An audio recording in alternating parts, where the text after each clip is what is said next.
Hi, today I'm here with Will Fox Roberts. We've just done a really bizarre photo shoot. One of the most bizarre experiences Yeah. in my life, I think. Yeah. It's Fun though. next few days I'll post the photos up on Instagram. Yeah. Interesting. I think it's going to come out good. But yeah, today I basically just wanted to talk about working with people you wouldn't regularly work with. Because Will is a classical singer and an opera singer, and I guess classically trained musician. Yeah.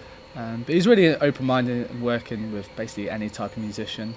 And I believe I am as well. I think it's just something you should really do, is to basically just try and push your comfort zones and work with as many different people as possible, really, all different genres, styles, techniques, just because then you get a kind of broader spectrum of musicianship. Yeah.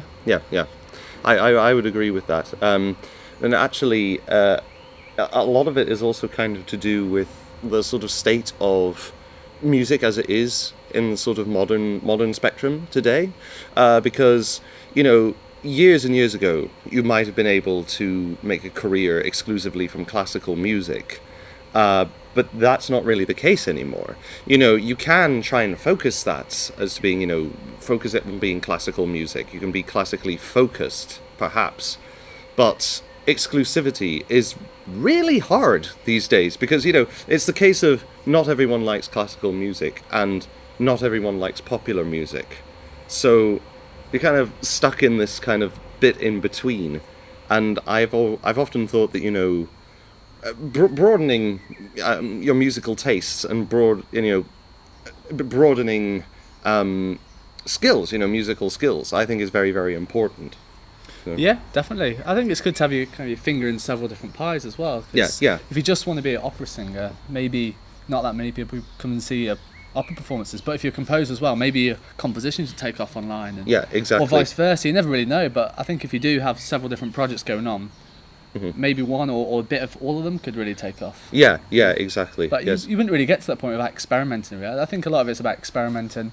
But yeah, the first step is really just work with new people and try new experiences. Because until you do that, and it's also good fun as well. It's really fun. It's that so much fun. That photo shoot was pretty mad. I mean, I will say that I have been classically trained for a long time now.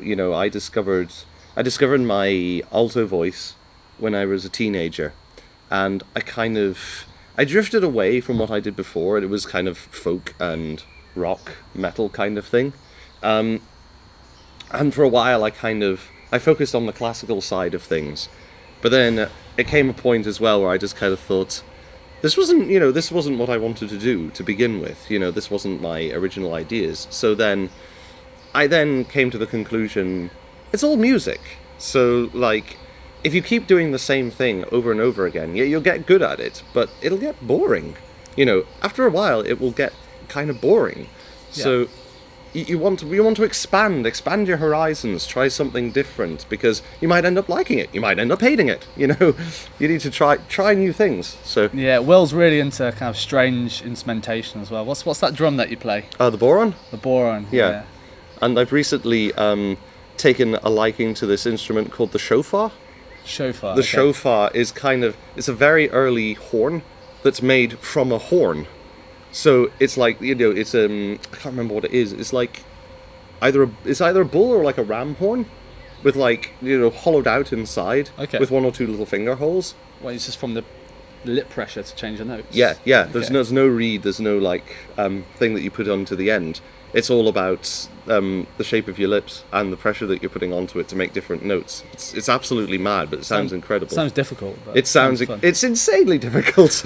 I wouldn't know how to play it in a million years, but I like the sound of it. So what's that chord harp that you've got as well? Oh, auto harp. Yes, harp. Yeah. It's something I picked up recently. It's a bit of a cheat in a way because you're not sort of you essentially put down a button for a chord, and then you strum it, and that chord is played.